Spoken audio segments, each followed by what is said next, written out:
Hello friends, today's topic is about how creatine is useful to improve performance of the athletes. Simple. For the athletic activity, various muscular activities needed, and for the various muscular activity, ATP is needed, and ATP is the main source of the energy. So body has different way to convert ADP to ATP. So whenever the muscular activity, what happen? ATP will be utilized, and this ATP is converted into the ADP.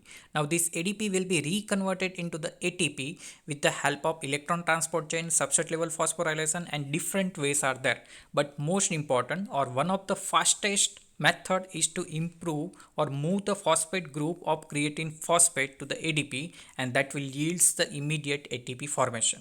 So simple, with the help of creatine kinase enzyme, what happen, this creatine phosphate that will donate the phosphate to this ADP, and this ADP will be converted into the ATP immediately, and this creatine phosphate is also available in the muscle along with this creatine kinase enzyme.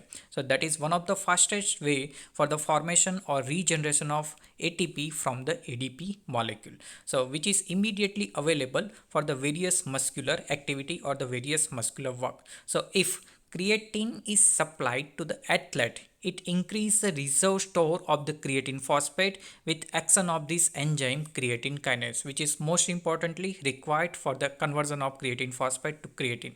So this high reserve creatine phosphate can provide immediate as well as fast energy, and that is in the form of ATP, also during the athletic performance of a longer time. So overall that performance is improved by providing high energy and immediate energy. So overall very helpful to improve athletic performance. So that's why creatine supplement can be very helpful for the athletic performance.